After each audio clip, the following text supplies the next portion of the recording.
चलिए, तो आज आप लोगों के साथ फिर से मुलाकात हुआ हमें एक ज्योग्राफी का टॉपिक के साथ। ज्योग्राफी में एटमॉस्फेयर का 4 वीडियो हम लोग अपलोड कर चुके हैं और ये हम लोग का जो 5वां वीडियो है एटमॉस्फेयर का, वो है process of heating of the atmosphere, मतलब वायुमंडल गर्म करने की विधियां।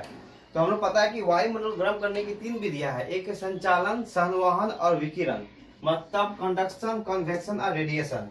ये 3 विधि के द्वारा क्या होता है, वायुमंडल को गर्म किया जाता है। तो हम चलिए एक एक करके बात करते हैं।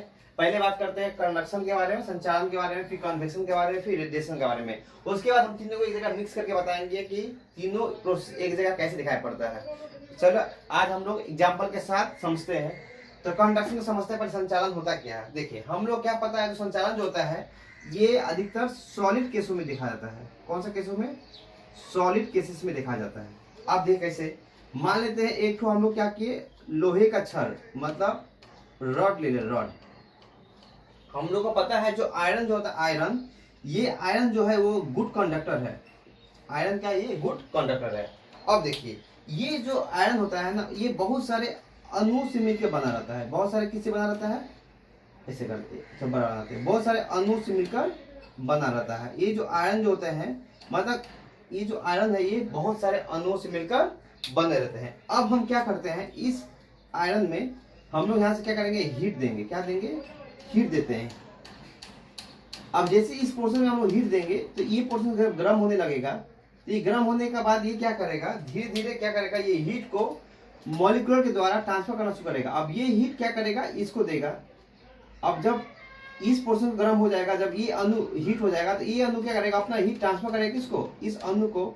अब ये अणु जब ट्रांसफर करेगा हीट इस अणु को, ये अणु इस अणु को, ये अणु इस अणु को, इस तरह से क्या होगा कि हीट ट्रांसफर होता ही चला जाएगा।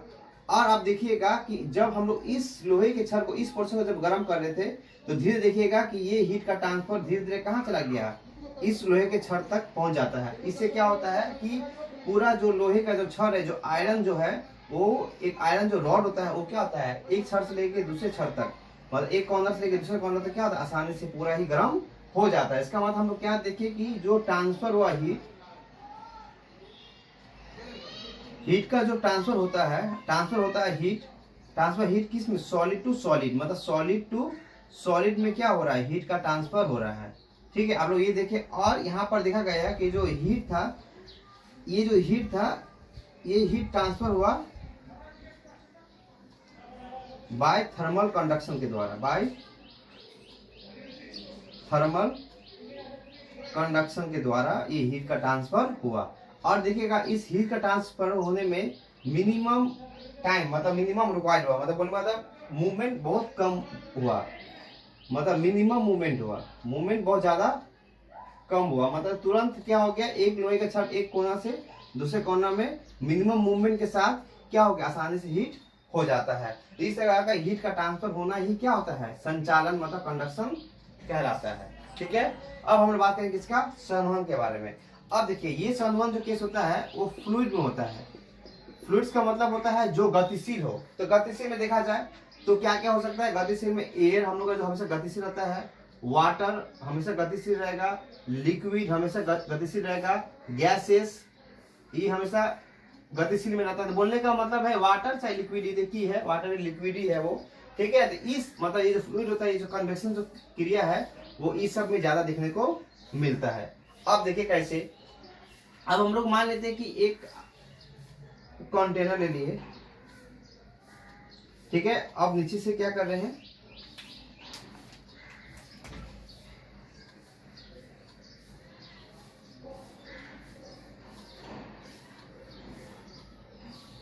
मान लीजिए कि नीचे से हम लोग क्या कर रहे हैं, हीट दे रहे हैं। क्या दे रहे हैं, यहाँ पर हीट दे रहे हैं। अब हीट में देखिएगा कि इसमें देखिएगा बहुत, सोचिएगा इसमें जल भरा हुआ है, इसमें जल भरा हुआ है। हम लोग पता है कि जल के बहुत छोटे छोटे अणु होते हैं ना, बहुत छोटे छोटे क्या होते हैं, अणु होते हैं। तो मानिए कि जल में बहुत सारे अणु जमा है, मतलब अणु से मिलकर बना होता है। हमें पता है कि कोई भी तत्व या कोई भी लिक्विड या कोई भी फॉर्म हमेशा अणु से मिलकर या मॉलिक्यूलर से मिलकर बना होता है। तो हम लोग जान गए कि जल में बहुत सारे मॉलिक्यूलर प्रेजेंट है। उसके बाद जब ये हीट मिलता है तो हम लोग पता है कि जो नीचे वाले स्थान में हमेशा कौन सा, तो कोल्ड हमेशा क्या देखा जाएगा, तो देखा जाएगा कोल्ड पार्टिकल्स प्रेजेंट रहते हैं। कौन सा पार्टिकल्स, तो कोल्ड पार्टिकल्स कहाँ पर होते हैं, नीचे में होते हैं। अब ये कोल्ड पार्टिकल जब हीट मिलेगा तो धीरे धीरे क्या होगा, इस कोल्ड पार्टिकल्स का डेंसिटी धीरे धीरे लो होने लगेगा, क्योंकि जब उनको तापमान मिलेगा तो उनका जो अणु का जो डेंसिटी है, जो घनत्व है, वो धीरे धीरे क्या हो जाएगा, कम होने लगेगा। और ये कम होने के बाद जो नीचे का जो कोल्ड पार्टिकल्स है वो क्या होगा, धीरे धीरे क्या होगा, ऊपर की तरफ उठना शुरू हो जाएगा। और ऊपर का जो पार्टिकल्स वो कहाँ आने लगेगा, नीचे, मतलब नीचे वाला पार्टिकल्स नीचे, मतलब और जो नीचे वाला जो कोल्ड पार्टिकल्स वो ऊपर वाला जो पार्टिकल्स वो कहाँ आने लगेगा, नीचे। तो इस तरह से देखा जाएगा। तो इस तरह से जल में क्या होगा, मॉलिक्यूल्स में क्या होगा, मूवमेंट स्टार्ट हो जाएगा। इस तरह से क्या होगा, जब कोल्ड पार्टिकल जब हीट के संपर्क में आएगा तो धीरे धीरे क्या होगा, वो कोल्ड पार्टिकल्स मूवमेंट करना शुरू कर देगा, मतलब नीचे से ऊपर की तरफ उठना शुरू कर देगा। ऊपर वाला जो पार्टिकल्स वो धीरे धीरे नीचे आना शुरू हो जाएगा। तो इस तरह क्या होगा, इस मॉलिक्यूलर में एक मूवमेंट स्टार्ट होगा। अब ये मूवमेंट जो होगा, ये मूवमेंट देखिएगा तो हम लोग क्या करेंगे कि ये मूवमेंट इजिली मूव होता है। तो हम लोग क्या देखिए कि यहाँ पर जो हीट का जो ट्रांसफर हुआ, यहाँ हम लोग क्या देखें, जो हीट का जो ट्रांसफर हो रहा है bye molecular movement, bye molecular देखा जाएगा, बाय मॉलिक्यूलर मोशन के द्वारा, बाय मॉलिक्यूलर मोशन के द्वारा देखा जाता है। यहाँ पर हीट का ट्रांसफर होता है। और ये हीट का ट्रांसफर लिक्विड टू लिक्विड भी होता है। यहाँ पर हीट का ट्रांसफर क्या होता है, लिक्विड टू लिक्विड, मतलब फ्लूइड टू फ्लूइड होता है। यहाँ पर हीट का जो ट्रांसफर होता है, हीट का ट्रांसफर जो होता है वो किससे होता है, फ्लूइड टू फ्लूइड होता है, फ्लूइड टू फ्लूइड। ठीक है, कहाँ पर, संवहन क्रिया में। तो हम लोग क्या देखे कि यहाँ पर हीट का ट्रांसफर थर्मल कंडक्शन के द्वारा होता है, और यहाँ पर हीट का ट्रांसफर किसके द्वारा होता है, तो मॉलिक्यूलर मोशन के द्वारा होता है। ठीक है, अब हम लोग बात करते हैं, ये वाला जो हम लोग प्रोसेस है, ये प्रोसेस हम लोग नॉर्मल केस में भी दे सकते हैं। हम आपके सामने बताएंगे ये वाला केसेस कहाँ का देखने को मिलता है। चलिए अब हम लोग बात करते हैं रेडिएशन के बारे में। तो रेडिएशन क्या है, अब मान लीजिए कि ये क्या है, सन है, ये क्या है, सन है, और ये हम लोग क्या है, अर्थ है। क्या हम लोग का, ये अर्थ है। अब हम लोग को पता है कि जो हम लोग का जो अर्थ है, ये हम लोग का जो अर्थ है, और ये जो सन है, वो सन का रे क्या होता है, धीरे धीरे क्या होता है, सन का जो रे है वो कहाँ पहुंचता है। मान लीजिए यहाँ पर हम प्रेजेंट है, यहाँ से हम कहाँ पर देख रहे हैं, मान लीजिए अर्थ पे खड़े होकर हम सूर्य की तरफ देख रहे हैं। जब हम सूर्य की तरफ देखेंगे तो देखेंगे सूर्य का प्रकाश बिना किसी रेस्ट्रिक्ट का आसानी से कहाँ तक, पृथ्वी तक पहुंच पाता है। देखा जाए तो नो फिजिकल,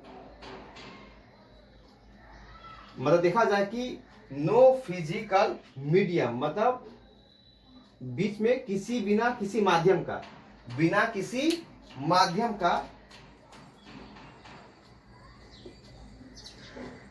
बिना किसी माध्यम का सूर्य का रोशनी पृथ्वी तक आसानी से पहुंच पाता है। ठीक है, तो इस क्रिया को हम लोग क्या बोलते हैं, रेडिएशन। तो आप लोग समझ में आ गया होगा कि संचालन कौन सा क्रिया है, संवहन कौन सा क्रिया, और विकिरण कौन सा क्रिया है। ये जो हीट जो ट्रांसफर हो रहा है, यहाँ जो हीट का जो ट्रांसफर हो रहा है बाय इलेक्ट्रोमैग्नेटिक फील्ड, बस किसके द्वारा, इलेक्ट्रोमैग्नेटिक फील्ड के द्वारा, मैग्नेटिक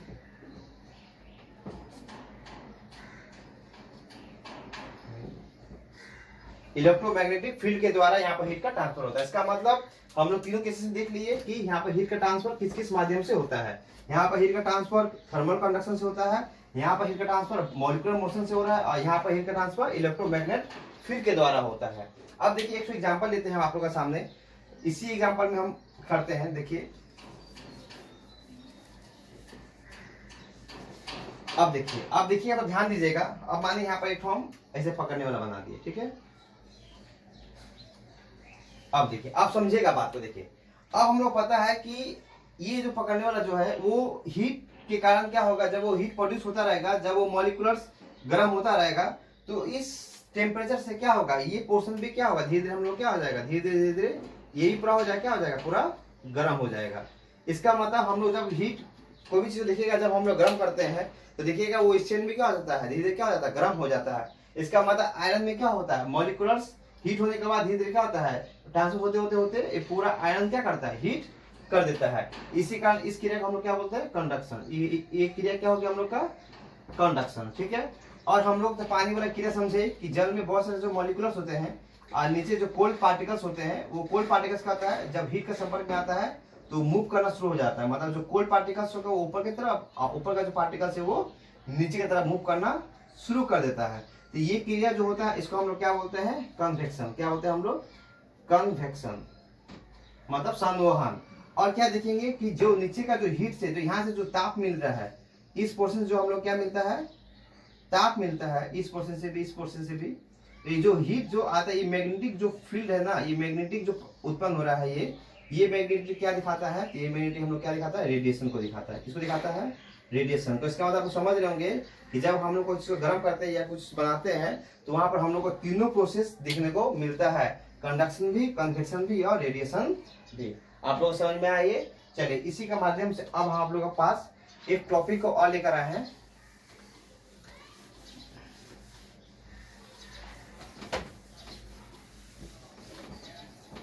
एक टॉपिक को और लेकर आए हैं, वो टॉपिक हम लोग क्या है, रेनफॉल। रेनफॉल, इस टॉपिक के बारे में आप बात करेंगे। तो रेनफॉल का मतलब क्या होता है, वर्षा। अब देखिए यहाँ समझते हैं, यहाँ क्या होना चाहता है कि वाटर वेपर fell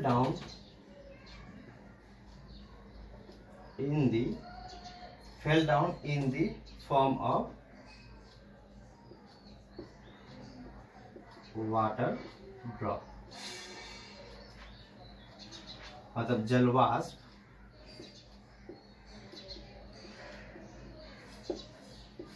जल के रूप में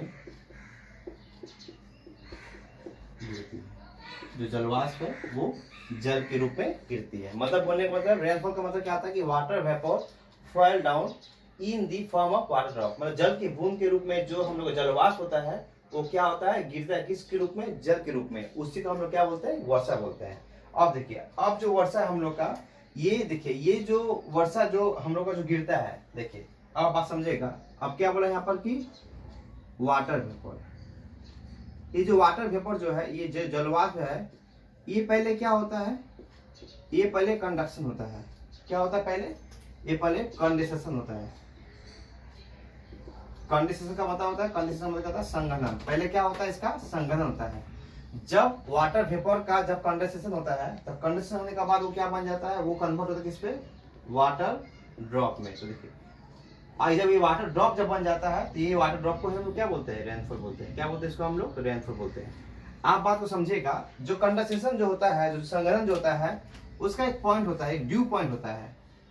एक क्या होता है, एक ड्यू पॉइंट होता है। मतलब हिमांक से नीचे, मतलब हिमांक बिंदु होता है, एक हिमांक बिंदु होता है। मतलब मिनिमम तापमान, मतलब टेम्परेचर यहाँ का इस कंडीशन के लिए क्या होना पड़ेगा, तापमान क्या होना पड़ेगा, तापमान में कमी होना पड़ेगा, तापमान कम होना पड़ेगा। अब तापमान जब तक कम नहीं होगा, जब तक ड्यू पॉइंट नहीं बनेगा, तब तक वो वेपर कंडेंसेशन में कन्वर्ट नहीं होगा। इसी कारण क्या होता है, जब जल जो होता है, वो वाटर जो पार्टिकल्स होता है वो धीरे धीरे ऊपर की तरफ उठने लगता है। तो हम लोग पता है कि जैसे ऊपर की तरफ उठेंगे, टेम्परेचर क्या होगा, कम होता ही चला जाएगा। तो ये ऊपर उठने से क्या होता है, उसको ड्यू पॉइंट मिल जाता है। वहां पर क्या करता है, वो कंडेंसेशन में कन्वर्ट करना शुरू कर देता है। किसको, वाटर वेपर को, जलवाष्प को। और जैसे वो कंडेंसेशन कन्वर्ट होता है, वो फिर क्या करता है, वाटर ड्रॉप गिराना शुरू कर देता है। इस तरह को हम लोग क्या बोलते हैं, रेनफॉल बोलते हैं। ठीक है, चलिए अब हम लोग आते हैं, पहला जो रेनफॉल हम लोग का है,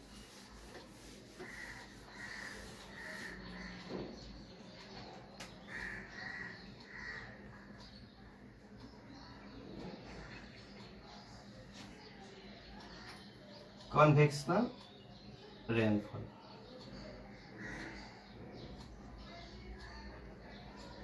संवहनीय वर्षा, ये कन्वेक्शनल रेनफॉल, इसके बारे में हम लोग जानते हैं क्या है। देखिए, नाम से लग रहा है संवहनीय, मतलब संवहन क्रिया। अब हम लोग थोड़ा देर पहले पढ़े के संवहन क्रिया क्या है। चलिए अब हम लोग बताते हैं थोड़ा डायग्राम के साथ। मान लीजिए कि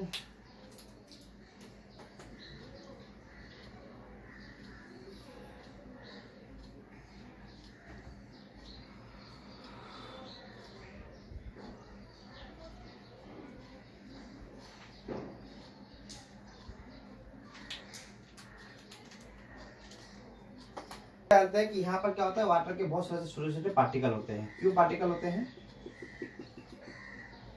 देखिए अब आप थोड़ा बात को समझिएगा।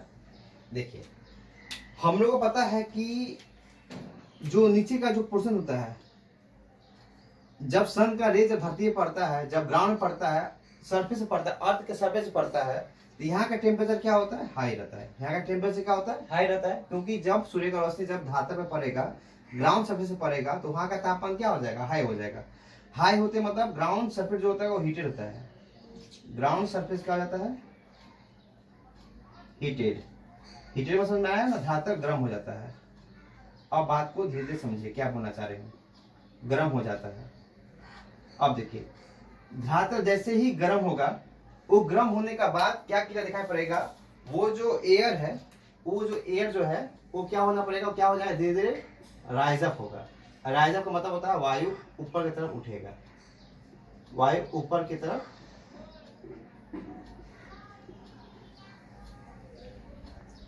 तरफ उठेगा।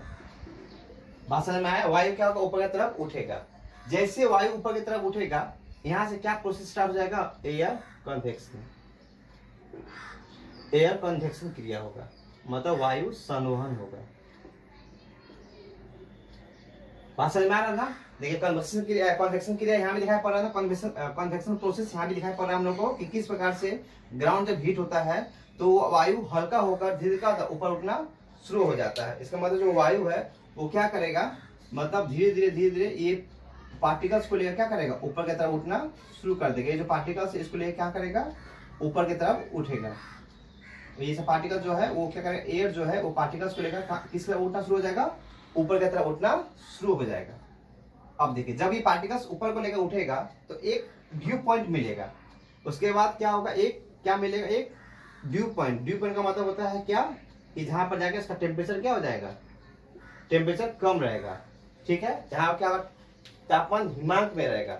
अब जैसे तापमान हिमांक में रहेगा तो देखिएगा कि वो क्या करेगा कि जो ऊपर जा रहा था वो क्या क्या लेके जा रहा था, कैरी वाटर वेपर। वो क्या लेके जा रहा था, जलवाष्प को लेके जा रहा था। इसको लेके जा रहा था, जलवाष्प को। अब जैसे जलवाष्प जब इसको ड्यू पॉइंट का जगह मिलेगा तो उससे क्या करेगा, वो किस पे चेंज हो जाएगा, कंडेंसेशन में। किस में चेंज हो जाएगा, वो कंडेंसेशन में। अब जैसे वो कंडेंसेशन में चेंज होगा, कंडेंसेशन में चेंज होते ही क्या करेगा, वो क्या बना देगा, कंडेंसेशन मतलब किसमें बन जाएगा, वो मतलब वो संघनन होना शुरू हो जाएगा। वो जो जलवाष्प क्या किस पे कन्वर्ट होगा, कंडेंसेशन में। जैसे वो संघनन होगा, संघनन होने के बाद क्या देखने को मिलेगा, फिर उसके बाद क्या करेगा, वो यहां से वाटर का ड्रॉप होना शुरू हो जाएगा। क्या हो जाएगा, वाटर ड्रॉप करेगा। आज जब वो वाटर ड्रॉप करेगा तो उस ड्रॉप को हम लोग क्या बोलेंगे, संवहनीय वर्षा। उसको हम लोग क्या बोलेंगे, संवहनीय वर्षा। और ये याद रखिएगा कि इक्वेटर साइड में, कहां पर,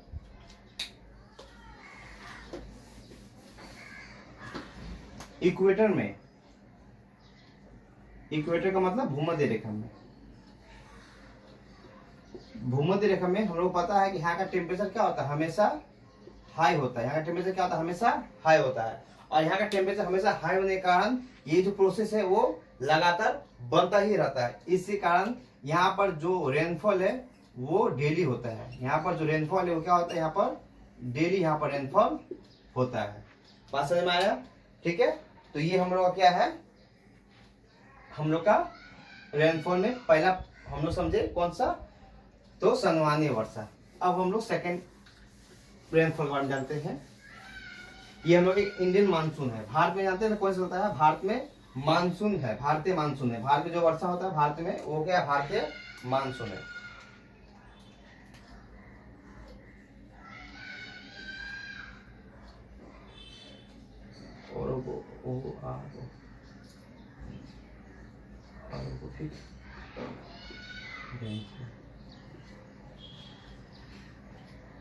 और ओरोग्राफिक रेनफॉल मतलब पर्वतीय वर्षा।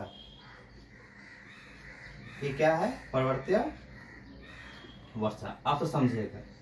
तो ये जो वर्षा है ये किस क्षेत्र में देखा जाता है, पर्वतीय क्षेत्रों में देखने को मिलता है। जैसे देखिए बताते हैं,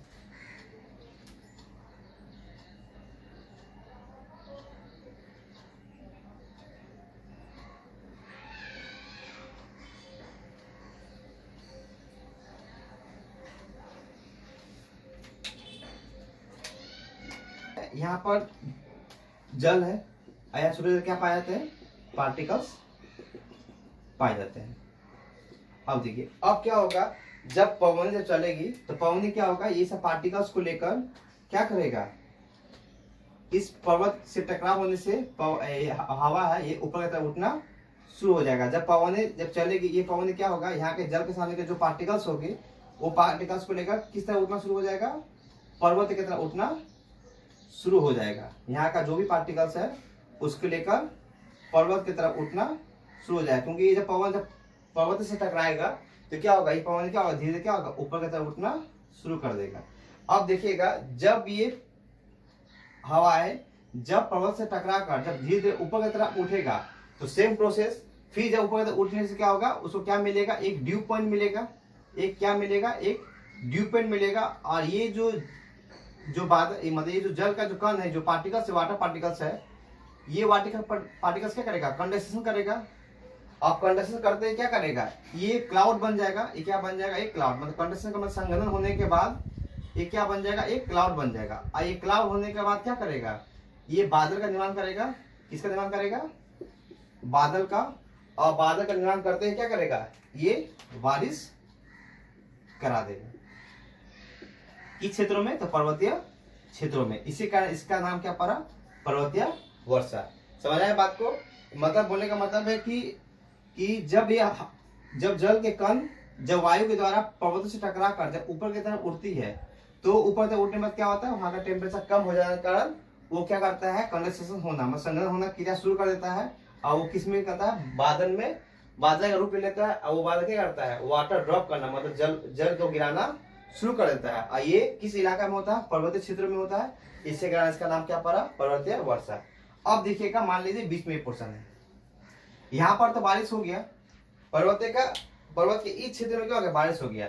लेकिन पवन से चलते चलते पवन तो फिर इस तरफ भी प्रवेश कर गया। बात को समझिएगा थोड़ा, पवन तो इस तरफ में भी क्या कर गया, प्रवेश हो गया। अब पवन अगर इस साइड में प्रवेश कर जाए तो इसका मतलब ये यहाँ पर जब आया होगा तो ये जब वाइंड यहाँ पर जब पहुंचा होगा तो आप सोचिएगा कि वाइंड पवन में भी क्या होगा, धीरे धीरे कम होता जाएगा। धीरे पवन क्या हो जाएगा, कम होता जाएगा। क्यों कम होगा, और यहाँ का जो टेम्परेचर है, और यहाँ का जो टेम्परेचर वो भी क्या हो गया होगा, कम होगा। ठीक है, नहीं सॉरी, अब यहाँ का टेम्परेचर क्या होगा, हाई होगा। क्योंकि टेम्परेचर तो यहाँ का भी हाई था। अगर टेम्परेचर यहाँ का हाई था तो इसलिए यहाँ का जो जल था वो जलवाष्प बनकर मतलब वाटर वेपर, वाटर का पार्टिकल्स बनके वो वायु में फैला हुआ था। अब पवन क्या किया, उस एयर पार्टिकल्स को मतलब जो वाटर पार्टिकल्स को क्या किया, पवन के द्वारा ऊपर की तरफ लेकर चला गया। तो हम लोग क्या देखेंगे, यहाँ का टेम्परेचर तो ज्यादा है लेकिन यहाँ का पवन जो वाइंड है, इस वाइंड में देखा जाए तो वाटर वेपर का जो परसेंटेज है वो ना के बराबर है। क्यों, क्योंकि जो भी वाटर वेपर जो था, जो भी उसमें जलवाष्प का जो मात्रा था, वो सारा जलवाष्प तो यहाँ पर कंडक्शन होकर क्या किया, बादल कर क्या किया, यहाँ बारिश करवा दिया। इसका मतलब जो भी पवन पर्वत के उस तरफ पहुंच रहा है, मतलब उस क्षेत्र में जो भी वायु पहुंचा है, उस वायु में वाटर वेपर का मात्रा ना के बराबर है। इसका मतलब अगर वाटर वेपर इसमें नहीं है, इसका मतलब यहाँ पर कोई भी संघनन का क्रिया नहीं होगा। अगर यहाँ पर संघनन क्रिया नहीं होगा तो यहाँ पर वर्षा भी नहीं होगा। इसका मतलब देखा जाए तो पर्वत के एक तरफ क्या होता है, बारिश हो रहा है, मतलब देखा जाए इस साइड से तो इस पोर्शन में क्या होता है, रेनफॉल होता है। तो इस पोर्शन में क्या होता है, रेनफॉल नहीं होता है। ठीक है, यहाँ पर क्या होता है, सिर्फ रेनफॉल शैडो दिखाई पड़ता है, रेनफॉल शैडो रीजन।